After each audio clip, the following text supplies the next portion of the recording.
Good morning students. In the last topic of +1 class we have discussed the friction.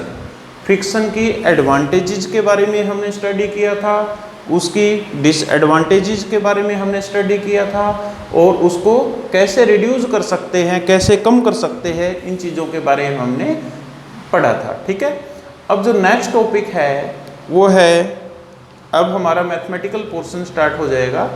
तो यहाँ पर है हमारा next topic coefficient of friction. Coefficient of friction को एक Greek letter mu से note करते हैं। किससे नोट करते हैं? म्यू।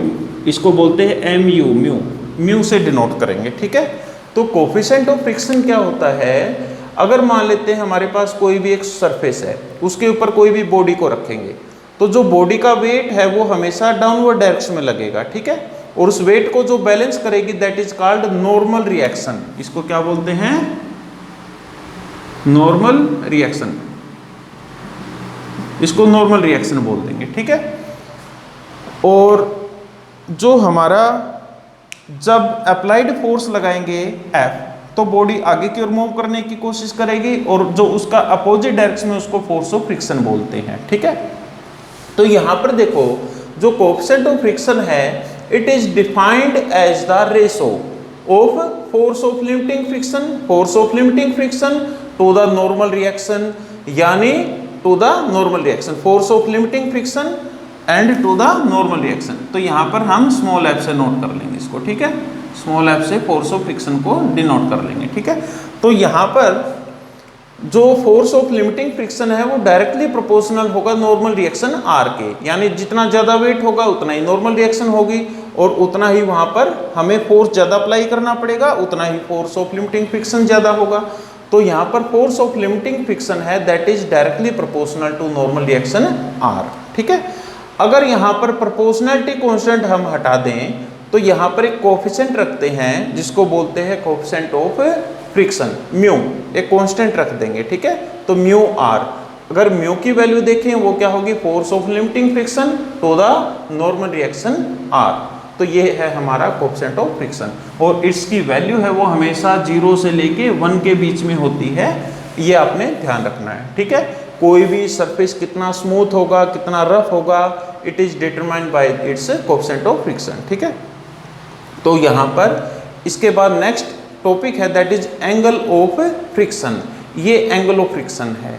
एंगल ऑफ फ्रिक्शन क्या है? हमने एक फ्री बॉडी डायग्राम कंसीडर किया, तो यहाँ पर हमारे पास सरफेस के ऊपर एक ब्लॉक को रखा, उसका जो सेंटर पॉइंट है वहाँ पर जो वेट है वो डाउनवर्ड डायरेक्शन में, नॉर्मल रिएक्शन है वो अपवर्ड, उसको बैलेंस करेगी। ठीक है, ये अप्लाइड फोर्स F है, ये force of friction F, small f से नोट किया। ठीक है, तो जो नॉर्मल फोर्स ऑफ फ्रिक्शन है, लिमिटिंग फ्रिक्शन है और नॉर्मल रिएक्शन है, इन दोनों का जो रिजल्टेंट है उसको हमने S से नोट कर लिया।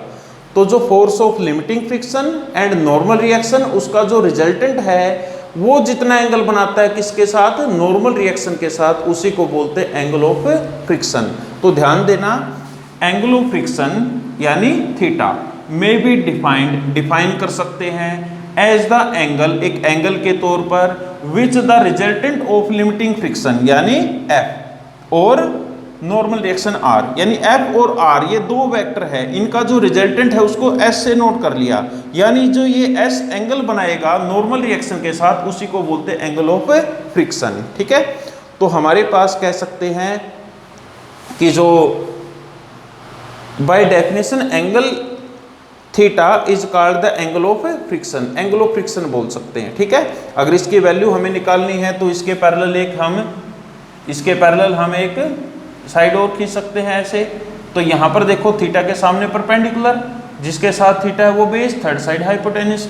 तो यहाँ पर अगर हम देखें F परपेंडिकुलर और बाई में बेस, परपेंडिकुलर बाई बेस, तो हमें पता है पंडित बद्री प्रसाद हर बोले, तो परपेंडिकुलर बाई बेस क्या होता है? टेंजेंट। तो हम टेंजेंट से निकालते हैं इसकी वैल्यू को, क्या होगा? Force of limiting friction to the normal reaction R। ठीक है, तो यहाँ पर हमारे पास टेंजेंट थीटा है, वो हमने F/r को क्या लिखा था, म्यू। तो यहाँ पर म्यू की वैल्यू क्या होगी, tangent theta. Coefficient of friction किसके इक्वल होता है, एंगल ऑफ फ्रिक्शन के टेंजेंट के। ठीक है, आया समझ में। इसके बाद है एंगल ऑफ स्लाइडिंग या angle of repose. Angle of sliding क्या है कि मान लिया मेरे पास एक सरफेस है, ये हॉरिजॉन्टल सरफेस है, अगर मैं इसको तिरछा कर दूंगा तो ये क्या होगा, इंक्लाइंड प्लेन। अगर इसके ऊपर मैं किसी भी बॉडी को रखूं तो एक एंगल ऐसा आएगा कि उसके बाद वो बॉडी उसके ऊपर स्लाइड करना शुरू कर देगी, तो वो मिनिमम एंगल क्या कहलाता है, एंगल ऑफ स्लाइडिंग या एंगल ऑफ रिपोज। तो हम कह सकते हैं कि यहाँ पर हमारे पास एक हॉरिजॉन्टल सरफेस OX है, ये OA क्या है, एक इंक्लाइंड प्लेन। अब यहाँ पर किसी भी बॉडी को रख देंगे, तो बॉडी को रखोगे, उसका वेट है वो हमेशा क्या करेगा, नीचे की ओर लगेगा। वेट को हमेशा mg से डिनोट करेंगे। इस सरफेस के परपेंडिकुलर है वो क्या होगा, नॉर्मल रिएक्शन r। अब हमारे पास अगर इसको पीछे की ओर लेके आए तो जितना एंगल यहाँ पर है उतना ही एंगल यहाँ पर बनेगा। तो इस mg को रिजोल्व कर सकते हैं इसके रेक्टेंगुलर कंपोनेंट में। तो ये जो r है इसको बैलेंस करेगा, जिसके साथ एंगल है वो क्या होगा, कोस कंपोनेंट। तो mg को रिजोल्व किया तो क्या आ जाएगा, mg कोस अल्फा, और इसका जो परपेंडिकुलर होगा वो क्या होगा, mg साइन अल्फा। तो ये जो mg साइन अल्फा है ये बॉडी को नीचे की ओर मूव करवाने की कोशिश करेगा, और जबकि इसके जब ये मूव करेगा तो एक फोर्स ऑफ फ्रिक्शन लगेगा यहाँ पर, उसको स्मॉल f से नोट कर सकते हैं। ठीक है, तो ये आपने ध्यान रखना है। ठीक है, तो अब एंगल ऑफ स्लाइडिंग क्या होता है, it is defined as the minimum angle, यानी ये एंगल ऑफ इंक्लिनेशन, कि वो angle of inclination of a plane with the horizontal, और ये एंगल किसके साथ बन रहा है, हॉरिजॉन्टल के साथ। ठीक है, such that a body placed on the plane, अगर इस प्लेन के ऊपर कोई बॉडी रखें, just begins to slide down, वो नीचे आना शुरू हो जाए। ठीक है, उस एंगल को क्या बोलते हैं, एंगल ऑफ स्लाइडिंग। तो यहाँ पर जो बॉडी का वेट है, it can be resolved into its rectangular component mg cos alpha and mg sine alpha. ठीक है, अगर हम देखें mg कोस अल्फा है, इसको कौन बैलेंस करता है, normal reaction r। mg sine alpha ये किसको बैलेंस करता है, force of limiting friction. Equation 1 और 2 दो आ गई हमारे पास। अगर इक्वेशन 2 को इक्वेशन 1 से डिवाइड करेंगे तो ये इक्वेशन 2 लिख दी, बाय में इक्वेशन 1, mg से mg क्या हो जाएगा, कैंसिल आउट। तो साइन बाई कोस क्या होता है, टेंजेंट, तो ये टेंजेंट अल्फा आ गया। F/r को क्या लिखते हैं, म्यू, हमने कोएफिशिएंट ऑफ फ्रिक्शन को नोट किया था, तो यहाँ पर म्यू किसके इक्वल आ गया, टेंजेंट अल्फा। तो ये हमारे पास एक इक्वेशन आ गई। अभी इससे पहले वाला जो एंगल ऑफ फ्रिक्शन था वो क्या था, म्यू टेंजेंट अल्फा। अगर म्यू और म्यू इक्वल है तो इनकी वैल्यू भी इक्वल होंगी, तो हम कह सकते हैं टेंजेंट अल्फा किसके इक्वल होता है, टेंजेंट थीटा के, यानी अल्फा किसके इक्वल होगा, थीटा के।